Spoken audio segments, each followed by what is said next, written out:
Come in. Can you hear me? I can, sir. I can, sir. How are you doing? I'm good. Excellent. I am good. Excellent, my friend. So how are things? How is training going? It's good. Do you... Like to... Yeah. Yeah, no, it's good. It's been a minute since we talked. The last time we had a conversation, I believe, was leading into the World Championships in the home country, Sweden. Yes, we did it like a month before Worlds, when we were 3 guys. And it was, I mean, the 93 kilo class leading into that World Championships was about as heavily hyped as you get. That was, in terms of at very least the men's, it was the most heavily hyped. That and the women's 72 kilo. I want to talk to you about that. It's not every day the World Championships comes to your home country, and it wasn't just the fact that the World Championships came to Sweden, and you were representing Sweden, but you were in probably the most heavily hyped. Just for people to know, when we were in the arena, if you asked anybody which of the men's classes they want to watch, it was 93s. Everybody wanted to watch the 93s. In terms of the crowd and how many people showed up, other lifters who were already competing or going to compete showed up to watch the 93s. What was that like when it rolled around like the week of, and we did that preview show, and we got so much feedback from that? Did you feel, what was it like the week of? Did you start getting like a little bit of pressure, performance anxiety? What was that like? Yeah, it was a lot of pressure. In like, you put expectations and you put them on yourself and you want to perform. So I actually felt like I took it a bit too, maybe I scared myself up, because I was like quite nervous at the competition day.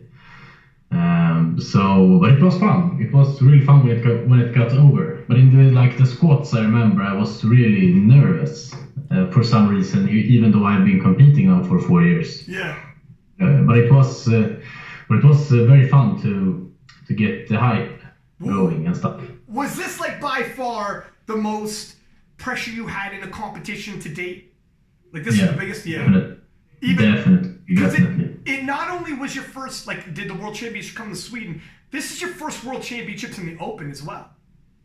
Yes. So there's a whole nother level. What's the difference?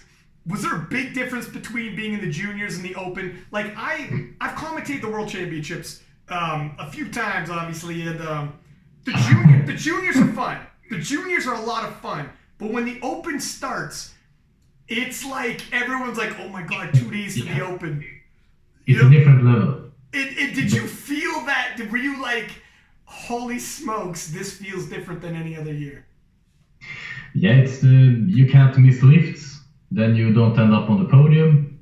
And of course, it's like the gold medals at the juniors, it's maybe like 1 or 2 guys who are good. So it's like the medals doesn't count as much as in the Open class. Yeah. So it's definitely like a little bit of a game changer. And did you step up?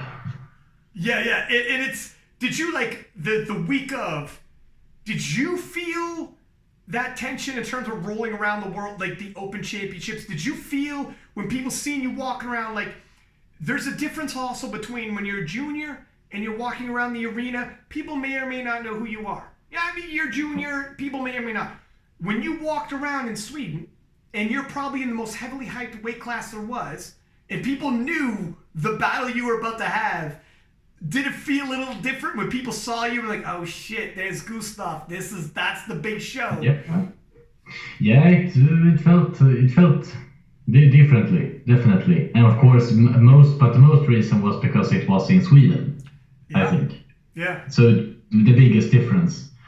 But otherwise, I didn't come down until I came down just the day before the competition. I fly down, and so I didn't walk around so much. But it was a bit of a different feeling. Like now it's, in a certain way, now it's for real. Yeah. The competition is for real this time compared to like junior and stuff. And when you show up at the arena that it is held at, and they have a big, huge banner of Isabella von Weisenberg on there, on bus stops. We take the bus to the venue from the airport, and there were like bus stops with posters of the World Championships of Powerlifting. When you show up in town, was it like, holy shit, this is big? Like, did you feel performance pressure because it's in Sweden and you're part of the Swedish team? Yeah, a bit. But most, of course, is I put it on myself.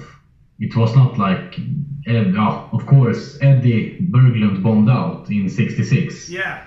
So I was basically the last person who had the opportunity to take an open medal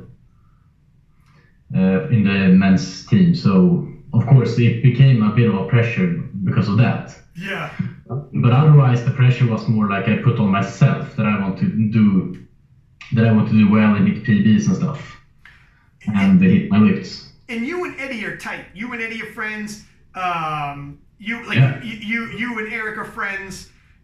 When you saw, like, for instance, Eddie bomb out, and Eddie was a favorite to medal, a phenomenal lifter himself, possibly win it. And when you see something like that, and you're already a little nervous, like if you're not nervous, you don't care. Like if you care, you're going to be a little nervous. Yeah. When you see something like that happen to a close friend like Eddie, does it rattle you a little bit? Or you're like, holy shit, man, this is like the worst case scenario. Yeah, I was like, shit, because his little sister bombed out as well in junior. No, I didn't know that. In squats.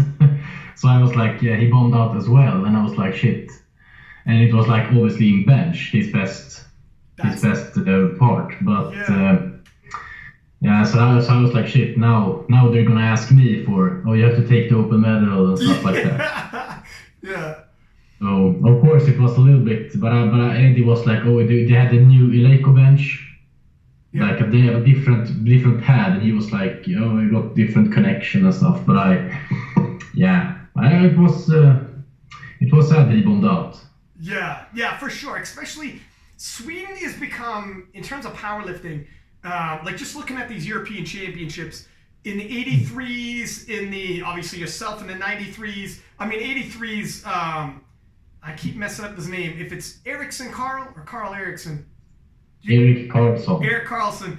I mean, he's breaking world records in the Open World Championships. I mean, he's a contender. Him and Owen Hubbard are going to do battle. Like, obviously, Isabella von Weisenberg, Ida Ron in the juniors. You got Eddie. You got yourself. Emil Nordlund. Like, Sweden has become a powerhouse when it comes to powerlifting. Yeah, we have a very good open team for the males this year. Yeah, very good. Like I think the females, Ida Rönn is a medal contender. Yeah, for sure. For sure. But otherwise we didn't have so many in the women's class. I think in the top 5 ranking. Yeah. But in the mats we have 66, 74, 83, 93, and 105. Yeah. I mean, you guys are stacked right now. And a lot of these guys who were juniors are going into the Open and starting to age into the Open now. And it's a bit of a preview for the World Championships. And I know leading into into the Worlds at Sweden, there's a lot of people who were sleeping on the Europeans. Didn't give enough just due. Do you feel like the Swedish World Championships opened up some people's eyes that they got to start paying more attention to the European Championships and see who's coming? Yeah, I think of course that it's maybe people in America who don't really think about Europeans so much, but the Europeans is like, example in the 93 kilo class, both me and Anatoly are going again. Yeah. It's a rematch. So it will be worlds again. Yeah. Over, yeah. It will be world class in the 93. Yeah. And it will almost world class in the other as well. Yeah. Well, they were all, no matter what, if not like returning world champions, there's tons of world record breakers. There's tons of like Leah Bavois from 63 kilo from France breaking the squat world record. Like you have everybody in Ida Ron moving in, like she's a world champion as well. There's a lot of people that either broken world records or world champions or like medal at worlds. It's all world class for sure. Going back to Sweden, so because it was so heavily hyped. I remember seeing you backstage in the warm-up room. What was it like? This is right before. I remember, as a commentator, when 93s rolled around, I'm not lifting, and I was like, oh, I feel tension. I feel the energy. Like, it was, you could tell. Like, you don't get over it. Like, you could just feel, you look around the warm-up room, you're like, holy shit. There's Anatoly, there's Gustav, there's Wilson, there's like everybody, the gang's all here. And I remember being like, I can't imagine what it'd be like being one of you guys. And I remember I talked to you briefly, and you kept moving your legs. You were like, oh yeah, all right. I could tell you were a little bit of nervous energy going through your body. We had a brief conversation, but do you remember that? And do you remember how you felt in the warm-up room? It hadn't started yet, and sometimes the nerves calm down once you start lifting. But you hadn't started lifting yet, and it was about to happen, and it's like, all right, 10 minutes out. What was the feeling like? I was very nervous, like, oh, I'm gonna bomb out, because many people had bombed in depth in squat and stuff like that. Because actually today I saw like my lifts from Worlds, and my first squat was bad because I was so nervous. Yeah. But I just remember like, oh shit, maybe I'm gonna bomb out now or do some stupid shit, because you get like nervous and you want to perform. But I don't remember what I said to you. I maybe said like, oh shit, now it's for real. Or, yeah, it was. I remember you. Yeah, you couldn't stop moving. First off, you kept moving, and I was like, oh, my man is a little nervous.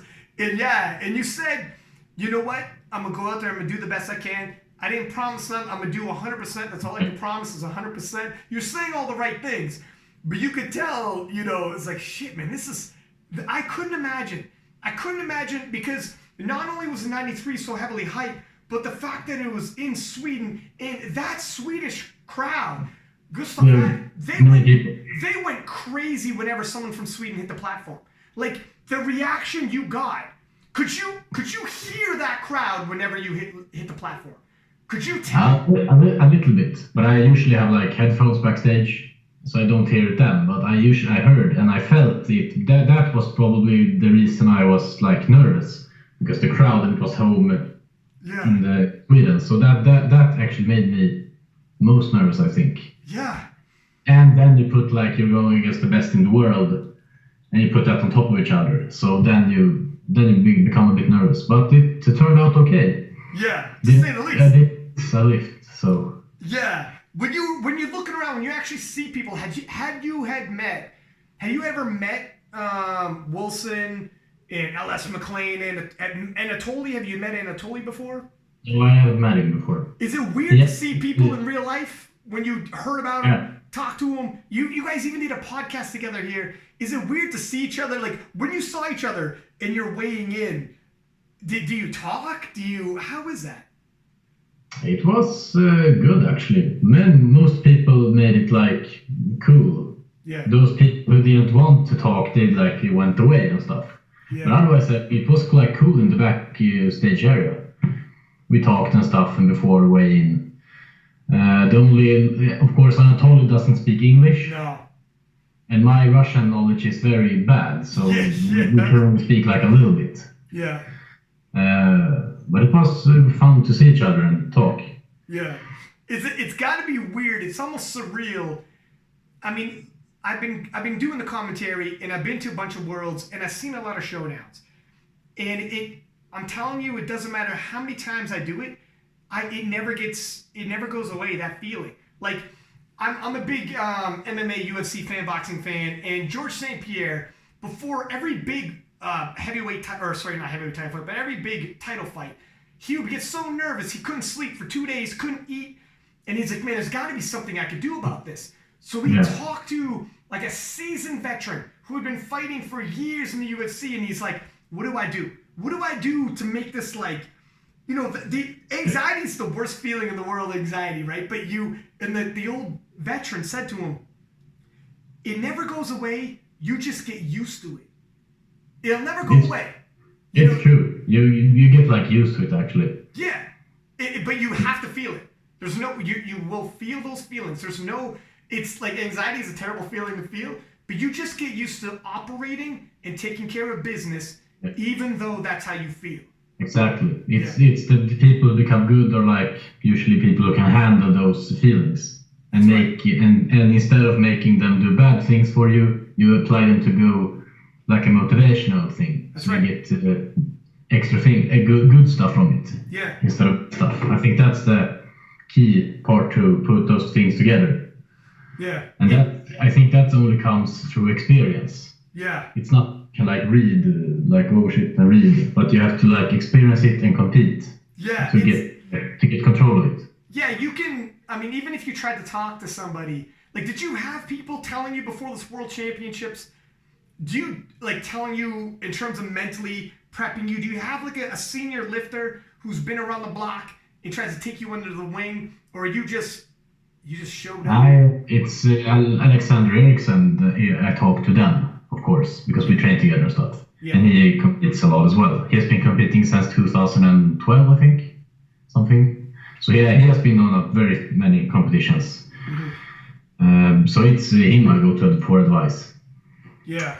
Otherwise, the Swedish coaches are very good in that manner and stuff. But once it comes to that day, that's all. It's just all that's out the window type deal, and you just got to perform. Either you do or you don't when it hits the open. I'm gonna pull up the because you actually had, in terms of your day, you went 9 for 9 in your home country, and it came down to the last deadlift. Were you at the time? Were you paying attention to the other lifters? Were you watching what they were doing, or were you just keeping your head down and hitting your lifts? No, I just hit my lifts. I didn't look at the board and stuff.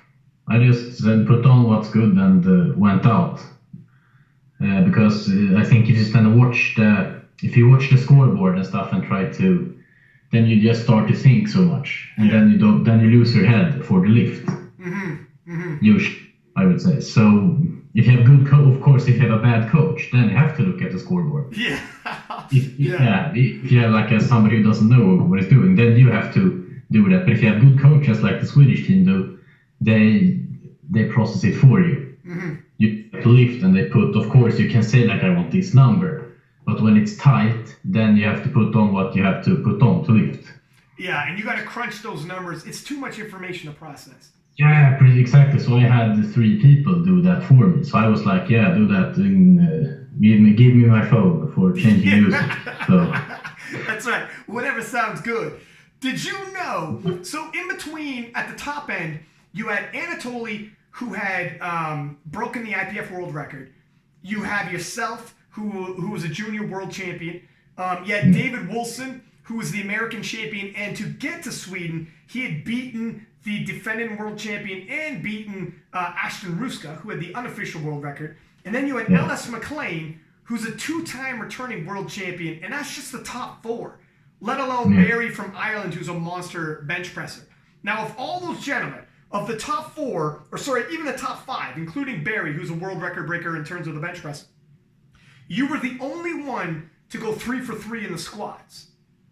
Yes. After the squat event, were you aware that you were the only one who went 3 for 3?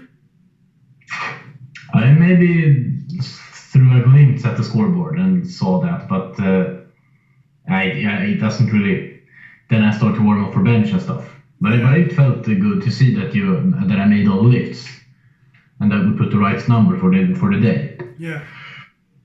Is there a bit of an adrenaline, because when it's hard for people to understand when you're there live, and it's not quite like when you're watching the live stream, you don't really fully get a sense of what the crowd was like. But when you hit that platform, my friend, the place, it was like a rock concert. People were shouting and on their feet. In terms of managing your excitement and how excited you were getting and how much energy you might be expending, was it tough? Like, did you have did your adrenaline come out of your body and you're like, oh shit, this is going to be tough to keep the excitement up for the whole 9 lifts? No, it gives you a good energy. I think it's just a good energy that you get when the crowd is like screaming and stuff. It's a good energy. Of course, if you get like, then you mess up your technique or something, then it's of course bad. But I think I managed it quite well with the getting the energy from the crowd and stuff. I didn't get like too excited and stuff.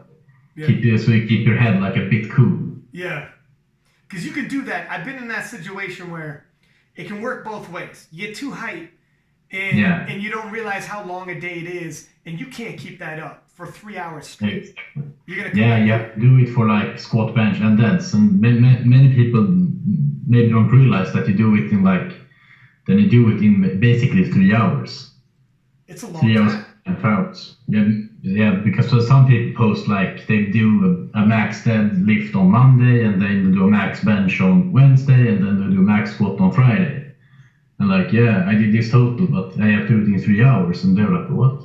Yeah, and here's the thing too that some people don't realize. Like, they get surprised when they hit certain numbers in the gym and they don't hit it on competition day. What they don't realize is, if you're just like, I'm gonna hit one max squat, I hype myself up for that max squat. I get is whatever music I need to listen to, whatever speech I give myself, hit that max squat. If you expend like all the adrenaline and everything's going, you hit that max squat, okay, I'm done, I'm good. Then warm up bench and do the whole, and then do the whole thing for bench. And then get yourself all amped up. Give yourself that mental speech. And then, okay, I'm good. Now start warming up for deadlifts. And then by the time you get to that Dallas deadlift, you're like, fuck, man, I'm not going to be pulling my best. It's like, well, I guess not. There's a huge disconnect sometimes. Yeah, and you have 3 judges and the jury watching as well, who is telling you how the lift went and stuff. So it's good to practice on those things, I think. Yeah. To simulate how competitions are. So you don't train in like the super duper conditions and put everything from there. You have to if you have the mission to compete, then you have to put up, I think, the training so it will be like competition. Yeah. Because otherwise, I think it will be hard to, when the day comes, to perform. If you need to adjust squat depth or whatever it might be that you got to adjust day of, that's nerve wracking. Yeah, pause, bench, and stuff like that. And the signals. It's very important because you only have 3 chances. Yeah, and if you start missing, it's easy to get rattled. Yeah, as well. Yeah. So it's quite unforgiving. 3 chances for like a long-term prep up for the meet and stuff. Yeah. When you're in competition, when you hit what's the most nervous in terms of lifts? Is it the first lift? Yes, first squat is always most nervous. Yeah. First squat. It's crazy because that's the one that means the least. Like very rarely, but fuck, man, there's something about getting your foot in the door. You should be like, all right, we're good. It's important. You usually put a lot of thought and energy into the sport and stuff, and it's a huge part of who you are. So that, of course, it's important. So you are nervous for that. Yeah. And if you're not nervous, maybe then you don't put as much time and energy as other people do. And that's it. It comes down to, like, in sports period, who wants it more? If you don't care, there's something wrong. Like, if you don't care, you're not going to be. Someone's going to outwork you. Someone's going to outtrain you. Definitely.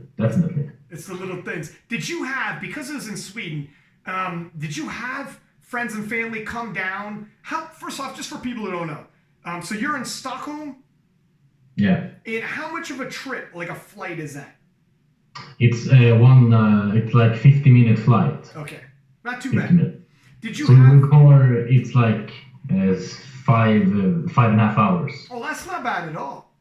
You prefer to fly that than drive it? I usually go for competitions. I usually fly if it's a big one, because then you have to. So then you don't have to drive and stuff. And because 5 hours in the car, sure, it's not too bad, but it's still 5 hours. Like yeah. So I usually fly and stuff. Yeah. If it's not like nationals, then we usually take the car. But I had my friends were down there. My parents had plans to come down, but they both are police officers. And a bit, and they are, what do you say? They have a higher post in the police force, gotcha. so they couldn't take out their vacation or to take out time for mission. So they but they put up in the police station. They put up like live stream. Oh no shit! On the big screen in the office. Did they make everybody who's in the jail watch it too? It was. I think it's like their meeting room or something like that. Oh wow! They have a big screen they put up on the wall in there. Yeah. So people station watch. But so it doesn't. Do you think about that when you go into a competition? All the people that are watching and everybody who's. Do you try not to think about it too much? It's like. Yeah, before there was not so many people watching, but now there's more people watching. Yeah. And it's just fun. It's you're getting to another level and stuff. Yeah. And that's good because more people watching, sport will grow and stuff.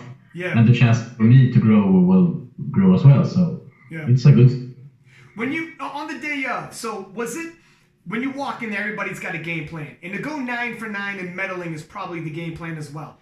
Did this day go how you had expected? Were you aiming towards that total? Looking back, because you went 9 for 9, and you ended up. I mean, your competition level was insane in terms of the 93s. Anatoly came within a couple kilo of totaling in the 105s as well. Like that's how competitive 90. You guys pushed each other to some crazy levels that day. Yeah, it's a good class. Did the day go like as you had planned? Or what were you thinking? It went as planned. Of course, I wanted like PB in squat as well because I didn't PB 300 kilos. But otherwise, it went as planned. Mm-hmm. Like to get, as you said, 9 for 9 and a medal at a podium at a total. And I got a medal in squat, bench, and then I got a medal. So that was good as well. Yeah, you got a cluster of medals for sure. It's the consistency. Yeah. It's the consistency that pays off. And in the end, it came right down to the last deadlift, where you needed that last deadlift. I believe because this last deadlift was that not the deadlift that if you hit and David misses, you get the silver medal. If I'm not mistaken. No, I think I already had silver. Did you? He had to, if I nailed it, he had to pull more. Okay. Gotcha. So even if I had missed it, I would have still been in silver, but he would have pulled those kilos less. Yes. That I put on. Yeah. So it was. I didn't really look at the scoreboard at the time, but they put on the numbers as we thought I could do. It's always tough when you're defending a medal against a guy who gets a deadlift after you. And David Wilson's got a crazy deadlift. Yeah. And you have to look behind you when you're defending. And so you're in second place. And you don't know what he's going to pull. You have to guess. So you're kind of like, I want to load the bar as much as possible without going over. I just said, put on as much as you want, I said. I didn't know what the number were when I went out. Oh, really? Yeah, I just said put on as much as you think. Because we knew, obviously, that David is a very good deadlifter. Yeah. So then we had to put on as much so he would bomb out. Yeah. Missed the last lift, which he did. So they put on the right amount. Have you seen, I still remember to this day, the videos when you walked out to that deadlift. I don't know how much you were taking in because you knew what was happening and you're probably in the moment. Okay, but watching it as a person watching you, I don't know if you felt everyone knew what was happening. Everyone knew you were defending this silver medal. Everyone knew you got a hit or else David has to lift even less. And everyone knows the type of deadlifter David is. And he would love to swap his bronze for your silver if possible. And my friend, that crowd got behind you. It was intense. They screamed a lot. And you walked up and you adjusted your belt for a second. You stared at that weight and then you gave the weight a little. All right, let's go, and you stepped forward. Were you aware? Like, could you feel the crowd? What's going through your head when you think, I hit this, I push David back and make him load the bar with something he's uncomfortable with. Secure the silver. Yeah. Yeah. Yeah, but in those, it's like those moments go so fast, but yet so slow. Yeah. You get kind of zoomed out. Yeah. So now it's time to lift, like, but you feel, of course, the energy. But then as you get closer to the bar, I think the people disappear, and it's like you and the bar alone in the room in some weird way. Yeah. I like so, that. No, it's weird. As closer you get, like, then the more alone you get to the bar. It's funny how that is a funny way of putting it, and I think you're right. It's true. Yeah. So it's kind of like, when you're in a car, if you're in a car accident, or even if you just swerve on some ice and you're about to hit the curb, it takes 2 seconds. It slows down. It slows down. It took 2 seconds. But that 2 seconds, you can actually think about it. You're like, holy shit, we're about to hit the curb. Oh no. It took 2 seconds, but you have so much thoughts. You're like, oh shit, we're about to, rear end somebody. Yeah. And then it's for that deadlift, it usually becomes a bit black later when you pull. It's like, was it good? And stuff like that. If it's really heavy, which the last one for me was. So it was really heavy. Yeah. But it's a good feeling. Yeah. You get many endorphins, or what you call the endorphins flying. Yeah. It's so like when people meditate, they try to get themselves in a moment where you can block everything out around you, and you're present, and you just are completely hyper focused and present.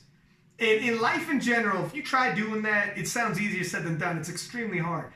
If you think about the type of situation you got to be an arena full of people cheering that loud, and the crowd is going crazy. And I know what you mean, where every step you take to get closer and closer to that bar, it's like the crowd, everyone just starts fading away in the background.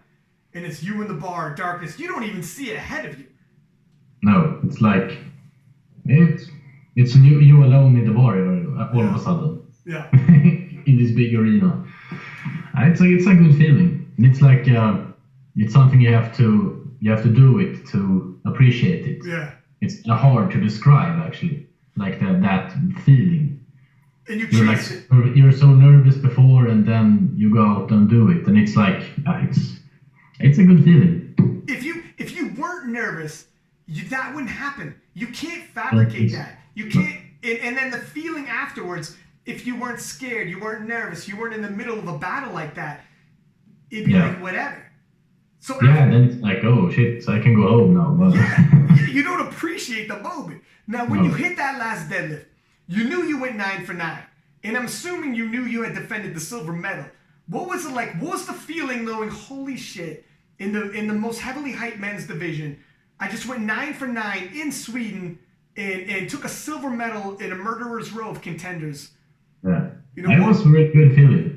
It was a good feeling because that was the first raw total medal for Sweden in the male class. Oh wow! Since a very long time. We've only had people who taken like part medals, squat, bench, and deadlift, like one of those medals.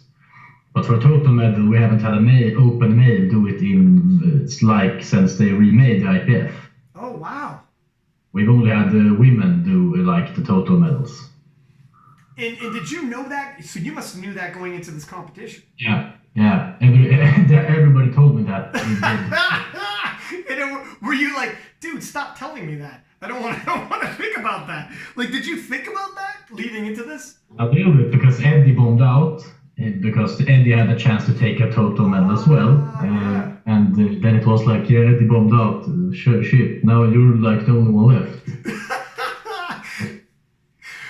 I was like, the boss, the boss for the Swedish Powerlifting Federation. Yeah. Told me like, now you gotta do this. That's a little bit more pressure.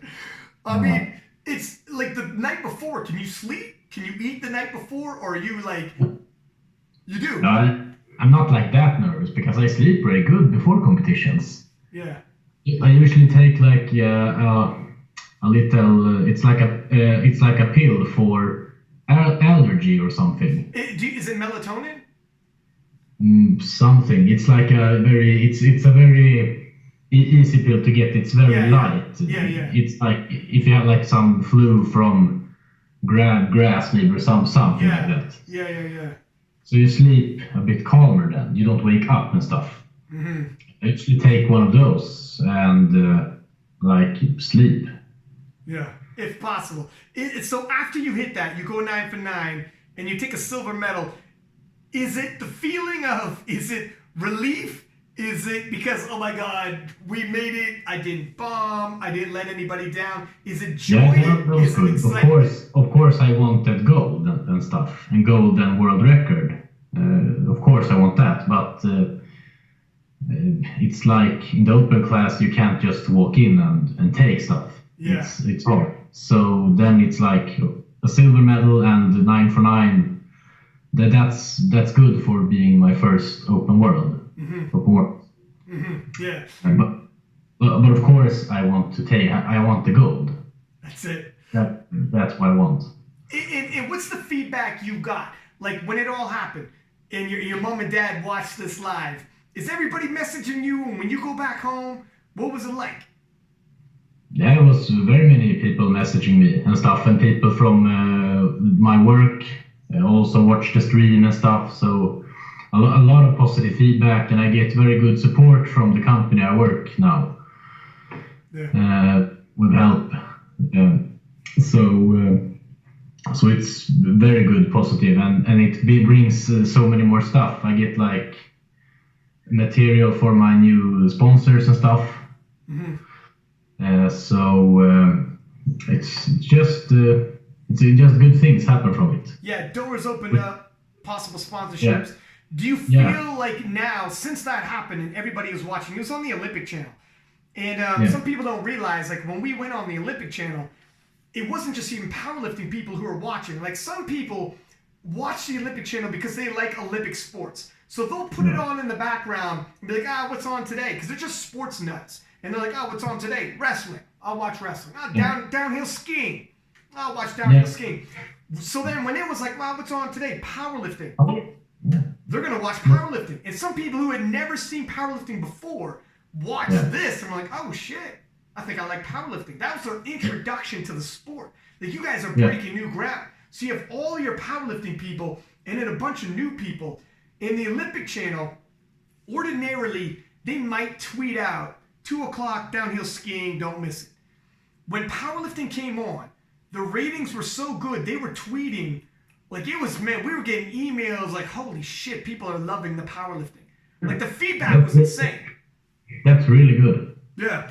In terms of like what you guys, the show you guys put on, it was nuts. So yeah, in terms of like moving forward, I mean, in terms of possible sponsorships, and did you see a bump in your social media and people following or any messages like that? Of course. Social media went up a lot, and just in general, like you get more social media views, and it becomes more like content and opportunities to like promote before sponsorships and stuff. Yeah. And of course, now that I get like sponsoring from the company I work at. So I have it got a lot of things like get solved just by doing good competitions. That's right. Is it does it at all increase pressure of expectations, or do you think, or no, is it still the same in terms of that? Because now more people are watching. The pressure is the same, but it gets like more easier for me to train harder, to recover better, to like I don't have to think like how I'm gonna plan my vacations and stuff. That's being taken care of. I have to like have that on my mind, and if you get less stuff off your mind, then you can focus on the details. So I think that's a real game changer for me as well. Yeah. So I have that I have a very good situation for that. So I should be grateful for it, actually. For sure. So going into the European Championship, it's basically it's another go around. The two top 93 kilo lifters from the World Championships are once again facing off in the European Championships. It's a bit of a tight turnaround. There's not a lot of time in between the two. No. Do you feel like you were able to, because Anatoly in last year's European Championship, I think he totaled 850. Yeah. This year at the World Championships, he totaled 852 and a half. Yeah. So, but we don't know exactly where he might be. Do you, in terms Probably of your... more. What's that, sorry? Probably more kilos. Yeah. We're assuming somewhere. Yeah. Were you able, did you have enough time, and do you feel like you were able to add kilos onto your total? What are your expectations? Yeah, because like the issue for me is like technical stuff. So I get better at performing the lifts. Because I think I am very good at like recovery, eating right, and training hard. That's like easy for me. But to get the lifts technically very good, that's like a thing I can get very many kilos from. So it's like where the focus is right now, because I can get very many kilos from it. So I hope that it will be on the game day. Now it's 20 days until competition, 21. Getting closer. So I hope it will be like really solid on the game day. Are you because you're doing World Championships, and did you compete in between Europeans and World Championships or no? Yeah, I did the Swedish Nationals 2 weeks after Worlds. Oh wow! But it's an easy game for me, so I want to win Nationals every year. Yeah. So I went there and did that, and then we had a competition in Sweden, like a invitational for the Swedish lifters. So I did that competition as well. Whoa, you've already competed twice since June? Holy moly. Yes. So of course I didn't go full out on those competitions. But it felt good. And now I have been lifting a bit with this RPE system lately. Yeah. So then it feels, then you lift heavy like every week, but you don't get like fatigued. Yes. If you follow it correctly. So then it's like, I think it's very good, because then you don't get like, to lift heavy, you don't have to like step up like a ton and do like these changes and stuff. And the body is more adapted to lifting heavy. So I think that has helped a lot, actually. And you also get a good idea of, like you have to listen to your body. Yeah, where you're at, exactly. Yeah. When you switch to RPE, did you switch coaches, or who's coaching you right now? Alexander Eriksson. Oh, is he? Your buddy is. Yeah. We can do like what we want. We can put up the programs in the way we want. I think the program now is a bit influenced by Mike Toshiran, because he and Alexander Eriksson have like a little bit of collaboration. Okay. Gotcha. I think the top powerlifting programs, they're quite similar. Mm-hmm. They're quite similar, actually, like for the best coaches at least. Mm-hmm. It doesn't, maybe some differ a lot, but I think most top powerlifting coaches, their programs are quite similar if you look like a bit deeper with the layouts and stuff. Do you feel if somebody doesn't do anything revolutionary or stuff like that, of course. I think it's true, because in this day and age, because information is transferred so easily, like you can have someone on the other side of the world shoot you a program, watch your lifts, you can conference call them like we're doing right now. So this day and age, to get a leg up is very difficult, because everybody seems to be doing very similar ideas. And if something new comes along, we all find out about it. Exactly. So, and usually like the best coaches do what works. So the program usually are like a bit the same. And I think there are many good programs out there. The biggest thing is how you as the athlete perform them. Yeah. How much heart you put into the program and stuff. And if you believe in it, then take every other part of life seriously with sleep, nutrition, and like just keeping your game straight. Because if you do those things, the programs will go good. With yourself, how serious are you with this? Like you were telling me in terms of your sleep, like you're in bed at 9 p.m. I start to go to bed at 9 p.m. usually. Okay, you start. So I'm in bed at least late 10. Because the sleep is very, very important. Mm-hmm. I usually always tell myself, now you gotta do this and prepare everything. Here's the thing with, I think sleep is one of those things that people don't realize. Joe Rogan had a guy on his podcast. He's a sleep expert. And they ran tests. In terms of baseline, when you get 8 hours or more of sleep, they ran tests physically, strength tests, explosiveness, as well as cognitive tests like memory recall or making decisions. Yeah. And then they shifted from 8 hours sleep to 6 hours sleep to 4 hours sleep. And the drop in people's decision making, memory recall, way lower. In terms of like strength and explosiveness, way lower. So when it comes down to competition, when you're in prep day in, day out, you've got to, I mean, if you don't get your sleep, and it's massive, and I think that's a huge thing that people, for a little while, it became cool to not sleep that much. Like you would see memes on Instagram being like, 6 hours sleep, wake up, grind. Get up, grind. You know, while you're sleeping, someone else is training. You know what I mean? Like you would have stuff like that. And but there was no science behind that. There was no science at all. I think that's mostly like in this fitness, body, a little bit of bodybuilding stuff. Yeah. Fitness, wellness. They call it wellness actually. Yeah. That's fun. Ironic. I remember I listened to Stan Efferding. He always talks about the importance of sleep. Yeah. And it was like some wellness athletes or what they call themselves. And they went up at 4 a.m. or 5 a.m. to do cardio. Yeah. And he was like, knock it off. What the fuck are you doing? Yeah. It's crazy. It's like it's like some people, and for a while, man, I mean, look, I love Arnold Schwarzenegger. Arnold Schwarzenegger said, I do 6 hours sleep anymore, I'm wasting time. I could be doing other things. And I remember he has a famous line where someone's like, but Arnold, I don't feel the same if I don't get 8 hours sleep. And Arnold said, well, my advice to you, my friend, sleep faster. He was like, because he's like 6 hours sleep, wake up, start grinding. But this is before we know everything we know now. Sleep is a massive deal.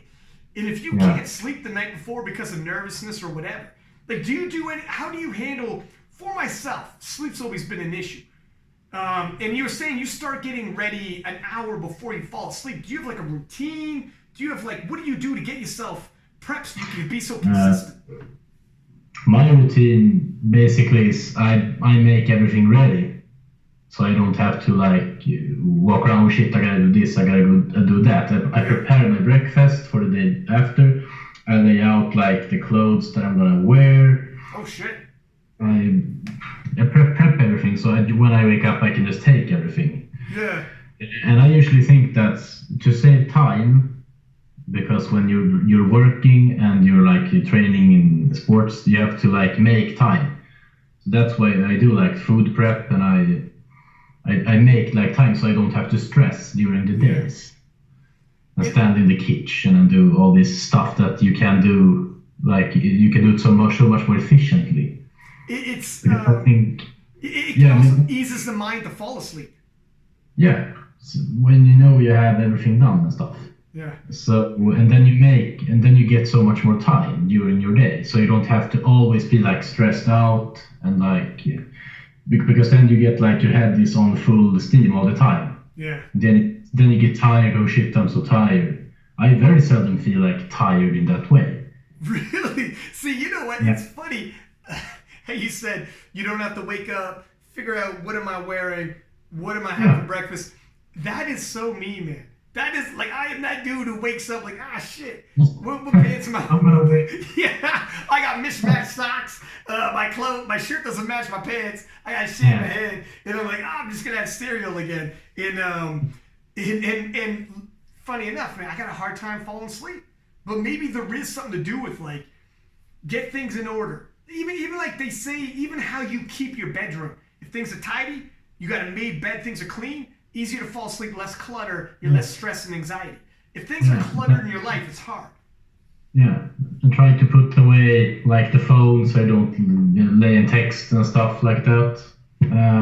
Just keep, and of course you don't have like pets and stuff in bed, and so you have like a bit of routine to the sleep. Yeah. Because I heard that there was like some sleep expert who said like if you have the routine, then your body will know that now it's time to sleep and it will prepare itself for it as well. Yeah. And you try to go to bed the same hours all the time. Because then the sleep pattern, you get like a sleep pattern. Mm-hmm. So if you go to bed the same times and wake up the same times, your sleep will be much more consistent. Do you do that on weekends as well to keep that pattern going? I usually tell myself maximum 2 hours later. So I go to bed like at 11 or 12 at the weekends at the latest. Yeah. And you still get up early? Yeah, 8.5 hours sleep or something. Then you're up. At least, yeah. Sure, if I really feel I can sleep for 9 hours, but yeah. I usually try to at least keep the go to bed time the same. It's crazy. It's just these small things. It is. I know you mean like it's true. The body loves routine, and if you don't give the body routine, it doesn't react well. So if you keep things like patterns, it does. Your body starts shutting down, being like, "Oh, I'm tired," because you usually go to bed that time. They actually did a study as well on people who work midnight shifts and night shifts. And in terms like your life expectancy, when you work night shifts, far harsher on your body. You can knock off 10 years of your life just because of the sleep patterns are all distorted. Or if you're 2 weeks night shift, 2 weeks day shift, 2 weeks night shift, you could take off 10, 15 years of your life doing that if you do that for 40 years straight. Probably. That's how impactful it is. I think it's hard for those people who work shifts. Mm-hmm. It kind of like my dad has done that for 20 years probably. Oh wow. 21 years. On and off night shifts. What about nutrition? How close on nutrition do you have to keep it tight? Now it's harder for me to weigh in 93. I have to do more to keep in 93. I usually start like a week or something out of a competition. I usually take away some food and start taking away some fiber from vegetables to get down.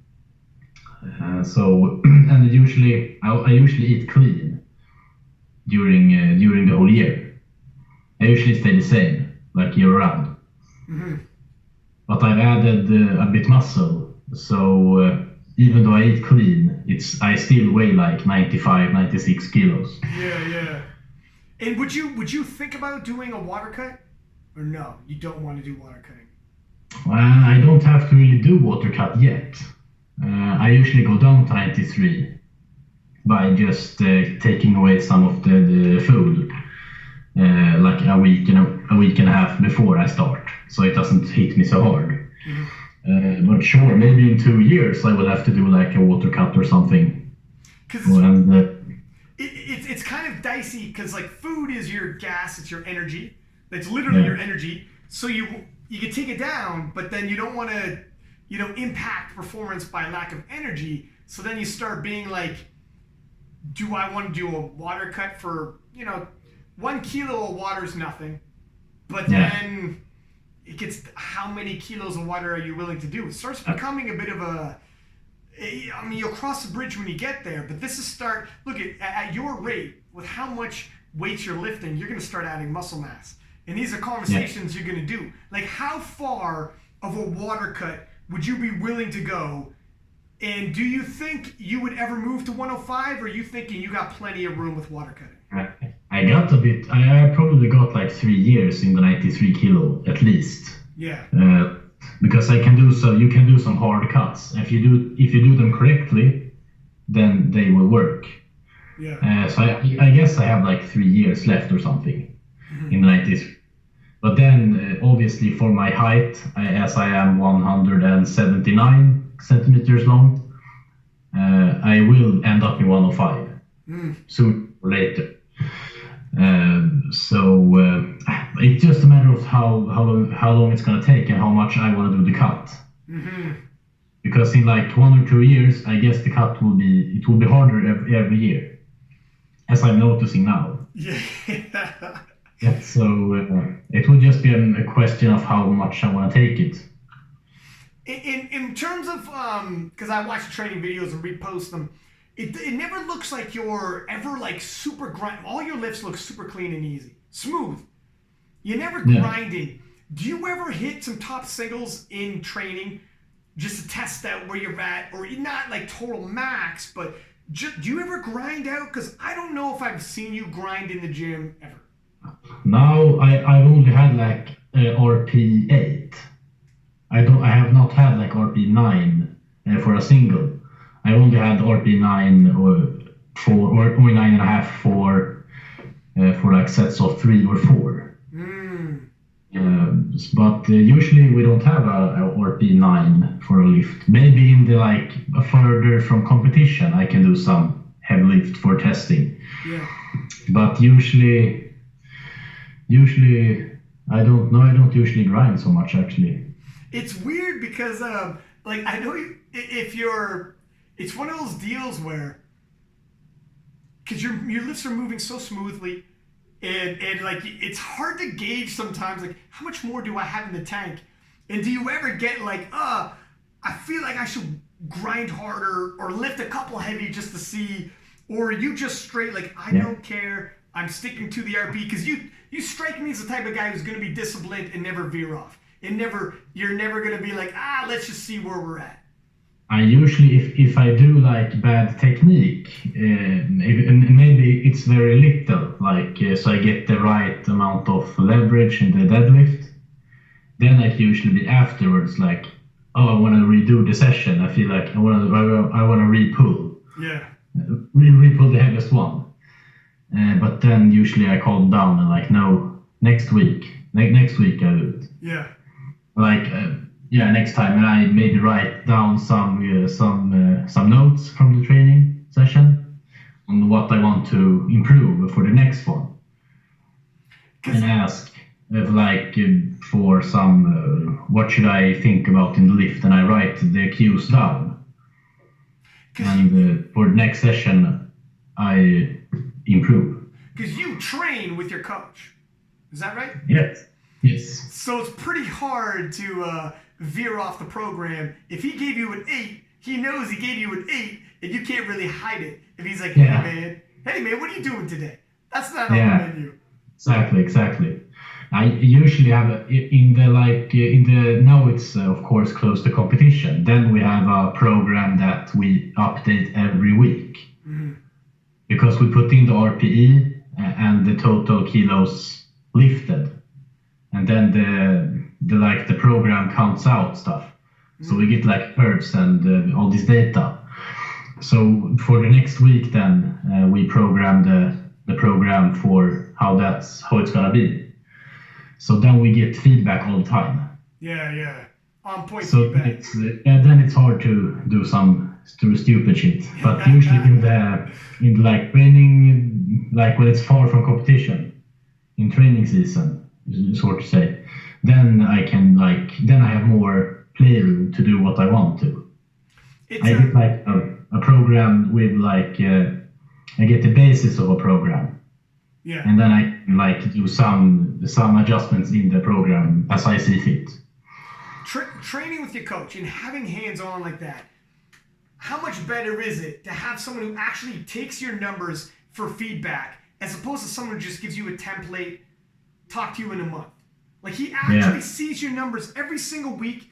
He actually Yeah. sees your he actually see. Not only does he see your videos, he It's sees you live. at the same session. Because Yeah. videos lie. Here's something that I've noticed. I've seen someone live and recorded for them, and I'm like, Yeah. oh shit, okay, that was probably an RPE 9. We watched Yeah. a video together, and he's like, oh, I smoked that, and I'm like, you did good. It looked a lot easier on the video though. Exactly. Like, it looked a lot easier on that video. Videos lie, man. Exactly. So you get way more feedback when you see each other for real and stuff. Yeah. So that's of course a lot more good than to have like somebody who sends you an email or something like that. I think. And talking about 4 weeks. 4 weeks. It's like, what are you basing that 4 weeks on? If you don't even know what I did the week before, like I don't know how some people do it like that. Yeah. Especially before a competition like this, because then you have time to adjust every week, so you don't get overtrained before the competition. Yeah. Because I think it's very easy to like then you peak too early. Yes. So you have to hold back a bit, because you only have one chance, like the competition day. And in powerlifting, it's very important, and it's hard to like find the right peak. Mm-hmm. It's such like a temperamental, because there's not a season. You don't have 16 games in a season. It's not football. You know, you don't have so many games that you could. You got one day, and you have to peak it appropriately. If you have a coach and he gives you, okay, here's your last 4 weeks leading into the competition, good luck. If it's RPE, it's like, man, you're just going to let me kind of wing this because I've peaked in the gym and everybody's knows somebody who peaked in the gym, show up on competition day and you're like, holy shit, where did my lifts go? But it's kind of like you need that person who's not in it, watching it, being like, look, that was heavier than it's supposed to be. Or you're jumping way too heavy right now. Based off of your previous maxes, this is too heavy. You're going too heavy too soon. We're 3 weeks out. You can't maintain this for another 3 weeks. You know, it's just not realistic. Yeah, so it's a hard thing to get a good hold on the peaks and stuff like that. Mm-hmm. It's definitely the thing I have taken the most help in. Yeah. The preparation for the competitions. Yeah. Because training in that manner is easy. Like the training is then you just train. Yeah. Yeah. But for the competition, it's then you only have, if you miss the bus, then you're fucked. Would you try to coach yourself into something? Would you trust yourself to like tell yourself what numbers, tell yourself what RPE, and nobody's there to look at your numbers and be like, hey, that looked a little higher on the RPE than we said? I usually put down the numbers myself, usually. But then I usually, if I feel like it's good to have, what do you think this lift was? And I can ask, like, what do you think what RP this was? Yeah. But usually I am very hard on myself by putting the right RP, because if you don't put the right RP, then the data won't be accordingly. Yeah. So you have to be honest with yourself if you're doing RP, because if you can't be honest with yourself, then you can't do RP. Yeah, no, that's probably the biggest problem is with RPE is because so it's up to opinion. If you can be honest, do it. RP is very good, I think, then. But if you know that you're dishonest with yourself, don't do RP. Yeah.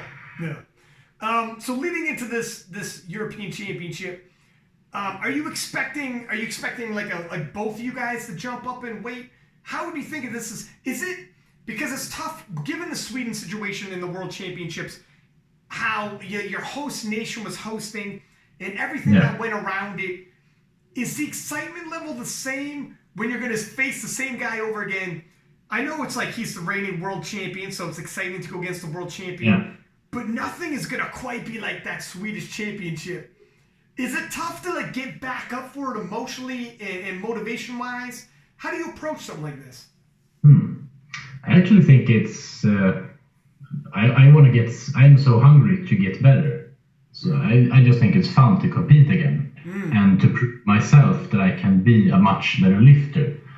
And I know I have so many more kilos in my body. So it's just a pleasure for me to get the privilege to go and compete again against good people, and it's just what I like to do. So it's for me it's easy to get the motivation back and stuff because I have my goals and I know what I want to do. And it's a short flight from Sweden, so it will be like home territory. It's just an hour flight or something, an hour 20 minutes maybe. Really? Lithuania is that close, eh? Yeah. Oh wow. Does it help that Anatoly's there to make it feel a little more special, make it feel, or is it whether he was there or whether he was not, it's going to be business as usual regardless? Yeah, exactly. It's going to be business as usual, but of course it's more for real when he is there. Yeah. If he wasn't coming, then it would be like, then it would be you against yourself, basically. Yeah. It's the medals will be so much more worth when he is there. Yeah. And as he's from Europe, it wouldn't really be the best game if he wasn't there. So this is true, and I think at a certain point you're past, competing against yourself, doing a fun competition. Like there's some people who they can hit a PR at a local competition and PR and all three of us get a PR total. Do you think you could do that at this point with everything you've done? Like when you felt everything you felt in the World Championships in Sweden, in Calgary, what you're gonna do in Lithuania, could you turn around and still pull out that magic for a local meet? Because some people can.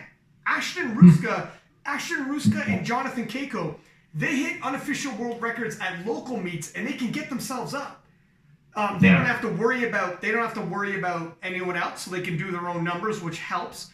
So there's a plus because you don't competition. No one else, you don't have to worry about missing lifts, so that helps.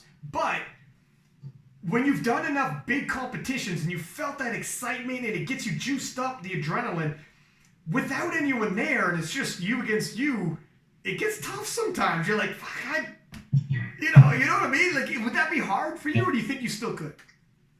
I think it would be hard actually, because to get a local, of course, if there was like a reason that I could not go and do a big competition, sure, maybe then I would do like all out on a nationals or something like that. So yeah, probably I could do it. Yeah. I just have so many other competitions, so I haven't tried it I haven't done, of course I do nationals every year. Mm-hmm. But otherwise nationals it's always so close to worlds.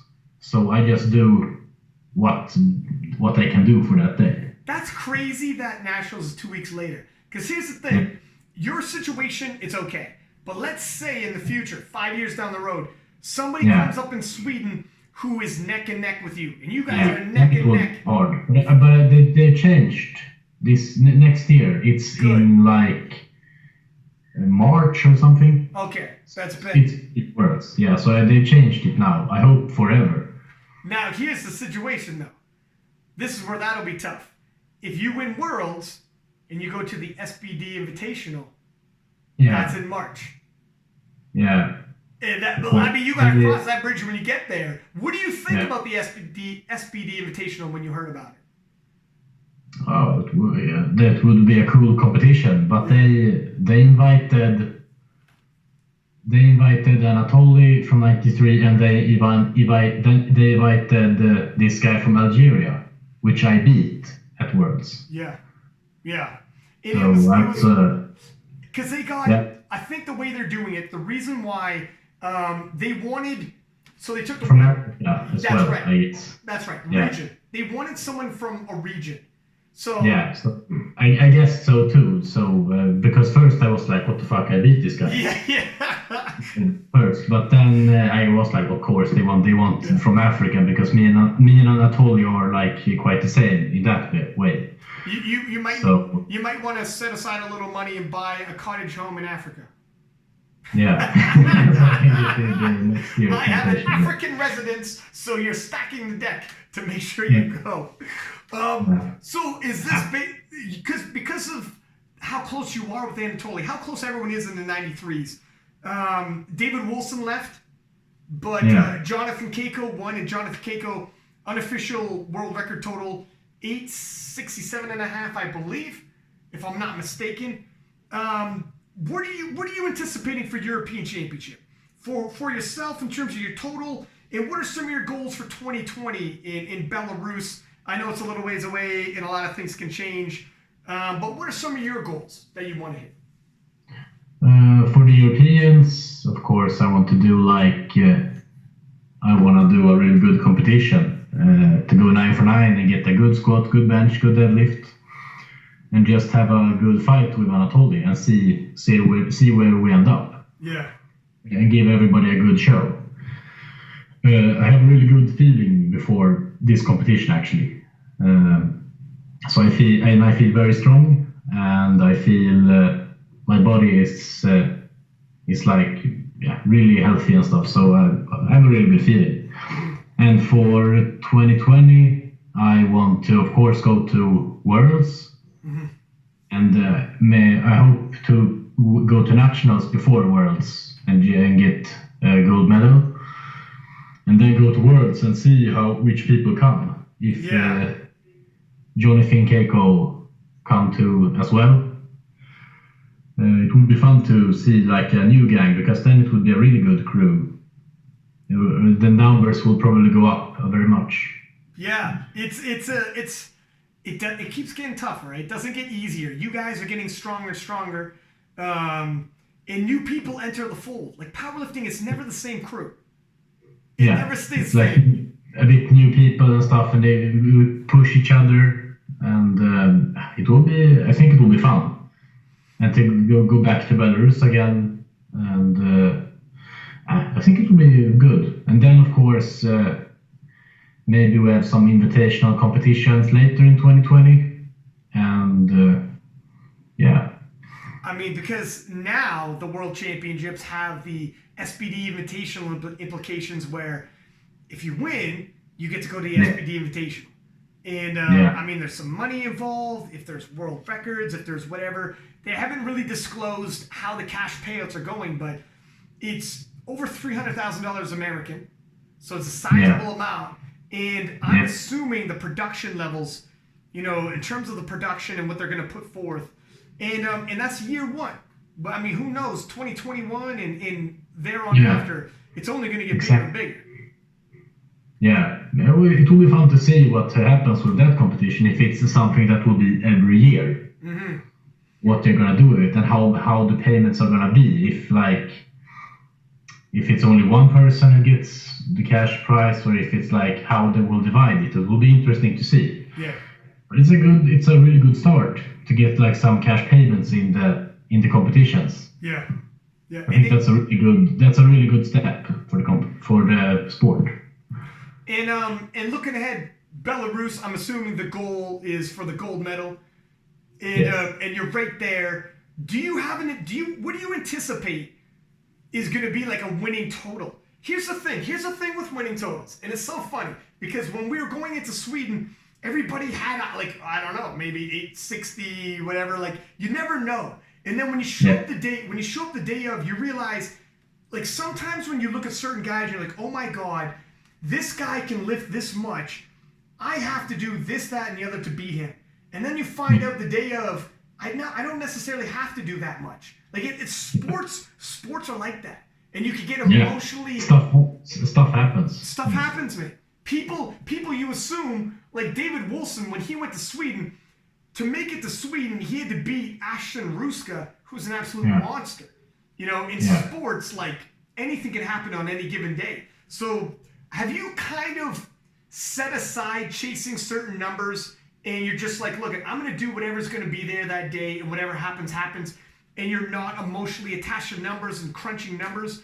Or do you still look at numbers and think, okay, if I squat this much, if I bench this much, if I dead this much, I'll get this total, and this is where I think he's going to total, and then this is where I think it's going to happen? Because powerlifters get crazy like that. Like, we all do it. We all get lost in that. Yeah, of course I crunch numbers and do like, I set up my goals. Like, I want to do this, I want to do that. I usually don't like do numbers for other people, because that's hard for me to say like, oh, he's gonna do this or that. It's like, then I'm just wasting my time. Yeah. But for myself, I still make like, I want to do about this in squats, I want to do about this in bench and in deadlift, for my goal setting, because I think it's good to have goals and to have like part goals, so you have like a ladder, so you have how I'm gonna reach these goals and stuff. But usually at the competitions, I don't want to think like that, like I'm gonna have these numbers. It's only, we set like an opener and then we go from there. Yeah. So, because otherwise then it will be, I think it's, then you're making it hard for yourself if you're gonna be like numbers all the time. Yeah. If you don't like, yeah, I can do this, sure, then it's good. But usually if it's a tight competition, you can't be too choosy with numbers always. It's funny because it's true. I think leading up to a competition, oftentimes people like think about what numbers will give them what totals and crunch these numbers and are so like, I need this squat, I get this bench, I get this dead, I get this total. You know, I think this total might get me first, second, third, whatever. Then this guy will do this, and you do all that leading into it. And then when the day comes, almost every lifter's like, you know what, just put whatever on the bar, I don't even want to know. It all goes out the window anyways. You know, we do it in our head. Yeah, it's you can get if you get like a braid, if you get like locked in your braid, like, oh, I need to do this, otherwise I suck, or something like that. It can be you put up barriers for yourself. Mm-hmm. Some, I think it's maybe if you can do it in the right way. It's if you put them like, I'm gonna have this for a goal. Yeah. But at the competition, it can be, you have to be exact. Sometimes you can't do it. Or sure, if you want to go and try, do it. But you're risking. And here's risk. It's risk. And oftentimes competitions don't always unfold the way people think. Like for everybody, for your competition, almost. I remember Brett Gibbs was coaching me for the Canadian National Championships, and I remember we had a Skype meeting. And I told him, like, this is the numbers I think I need. And exactly. And I go, so I think the other guy's going to have this. And I think if I add on about 5% to all his lifts and he PRs on all 3 lifts, because he's probably going to have a great day, his training's going great, I think this is the number I need, and blah, blah, blah. And Brett's like, whoa, listen, man, listen. You just... Calm down. Calm down. You just took every single one of his best lifts from all different competitions, put them all together to make a super total that he's never totaled, and then you put 5% on top of that, and he's like, that's not really how sports shake up. Like it's just, if you watch powerlifting, he's like, here's what we're gonna do. Focus on yourself, we'll gather the numbers we got, like you said, hit your opener, judge off of that, and when it comes down to deadlifts, when it comes down to like the last deadlifts, and you pull the numbers. Now we start playing numbers. Now we start being like, where are we at now? Yeah. Maybe to an extent, don't get too far behind on your bench and squat, but I mean, don't get too in your own head.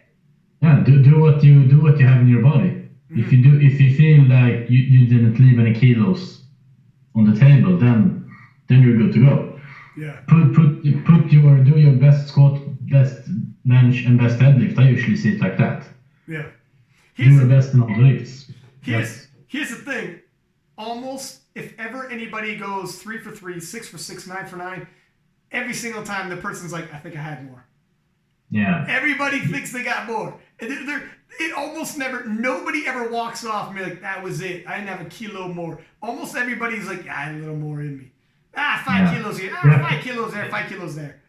Yeah, the thing, you have to see it like for the day. Because at Worlds, when I pulled 337.5, I said right afterwards in an interview, I did my best deadlift for this day. Yeah. Sure, I maybe had 340, 345 kilos, but for the day that was the max.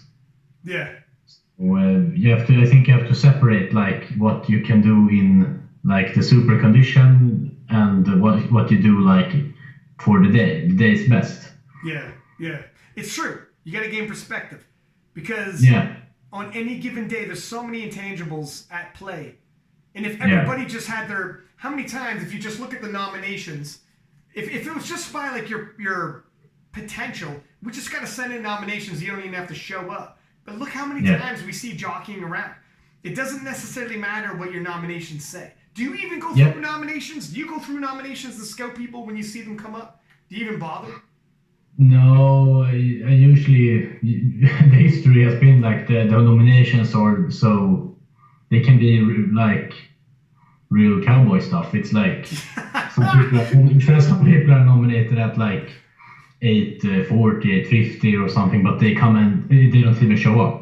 Yeah. They do like 750 kilo total. Yeah. But I think some people do it for ranking, I would guess. That they do like some nomination to get a better ranking spot. So they end up in the prime the class. Yeah. So they end up on the platform with all the big guys and they're on the stream and whatnot. Yeah, so maybe some people do like that. But it's you usually know when there's a good lifter, you usually have seen on like social media or something like that. So that's a bit more secure way of knowing. Yeah. If something's good. Because it's the same like when some people do like their nationals at home, they do 860, 850, and then they come to the real worlds and they do 800, 810. Yeah. So it's so hard sometimes to anticipate what somebody will do if you don't know where they are. And that's the benefit you get from having a European championship. Because U.S. Raw Nationals, it's a big competition in terms of like how many world champions are there and how many people watching, but they don't have international judging necessarily. Some of the judges have international level, but the European Championship is international. Everybody is international. So there is no, in terms of being used to the World Championships and being used to internationally judged, it's there. Like these people have, you're not in your home nation and they know you and whatever. This is all, oftentimes foreign soil, may or may not speak the language. You go through check-ins and stuff like that. Like you're used to what the international field feels like when you're coming from Europe. It's no big deal to travel to another nation, have to go through all these visas and all the rest of it, go through check-ins and whatnot, and then have international judges scrutinizing your depth. Some people from the U.S., talk about the the international judging. We're like, man, that squat depth was tight. That was tough. But a lot of the Europeans were like, we're used to that. We're used to that. That is what it is. Exactly. Especially in Sweden, we have like at our nationals, it's usually very many judges that have these international classes, category 2 or 1 judges or what they're called. Mm-hmm. We have so many judges in Sweden, so we are very used to having a high standard. Mm-hmm. If you can perform at the Swedish nationals, then you know how it will be at Worlds. Yeah. Still, we have a very strict judging, or what do you say? Or it's actually according to the rule book, but we have it very according to rules. What do you say? There's no gimmicks. So we get used to it very fast. Yeah. This time next year, if we talk to each other, this time next year, what's going to be on your resume? Good question. Hopefully I can do like Taylor Atwood and sit with gold medals. That's right. You come in wearing your gold medals. That's right. Like turn on the camera. There we go. The champ is here. Yeah. And we're talking about the SBD Invitational, hopefully. Yeah, maybe. Yeah. I'd say it's hard to say, but maybe, hopefully some good lifts, some new good sponsorships, stuff like that. Sounds fair, my friend. Listen, I know we are mad late I had you for 90 minutes, and we're pushing right we're getting into your sleep schedule, sir. I've disrupted your sleep schedule, sir, but I much appreciate you coming on here. Before we let you go, is there anybody you want to thank? I know you got sponsors, and if people want to follow you, do you do coaching, by the way? I don't do coaching. Okay. I don't do it. Okay, But I always let people shout out their coaching services just in case. yeah, no, just thank my sponsors, Excel Big, and the company I work at, Depart, who support me very much. So thanks to those guys. What they provide for me, it really helps a lot, and I think it will show soon how much it's helping me with just like regular life. Mm-hmm. Okay, my friend. Well, listen. Congratulations on the performance in Sweden. 9 for 9, silver medal in the most hyped competition of the World Championships. Really looking forward to the European Championship in Lithuania. Good luck, and we will keep in touch, my friend. Yeah, we will see each other in Belarus as well. You bet. Talk to you soon, my friend. Thank you. Thank you. See you, Mike. See you. There you have it, my man Gustav Hedlund. Being humble, he's right in the mix. This is a rematch between him and Anatoly. Anatoly is a phenomenal lifter, super nice dude. I would love to have him on the podcast. Doesn't speak a lick of English, and we need a Ukrainian interpreter. I was able to get Jezza on the podcast right after he won the World Championships because roll up to his crew. His whole crew was around him, and I'm like, "Do you speak English? Do you speak English?" Found a dude, like the fourth dude I asked, "Yeah, I speak English." My man Jezza, can we go do an interview right now? Let's rock and roll. Dipped into a side room, and me and Jezza belted off an interview.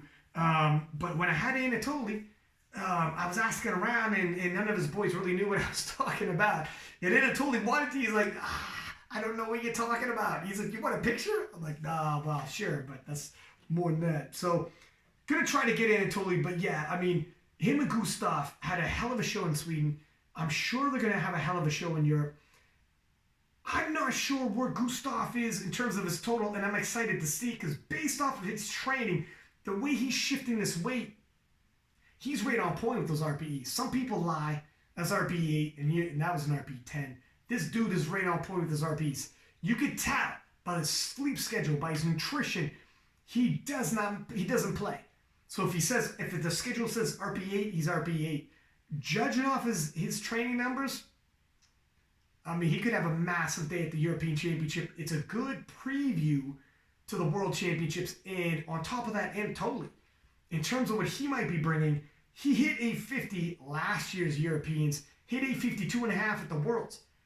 We don't know where his top end is. It's got to be more than 852 because he hit 850 in 2018. So, I mean, and anything can happen any given day. These two fellas, number 1 and number 2, from the World Championships are going to rematch, and I'm expecting they're going to push each other, and it's going to be explosive. Okay, so there's going to be a battle here. My man Gustav's being humble, but he is definitely in the hunt for that gold medal.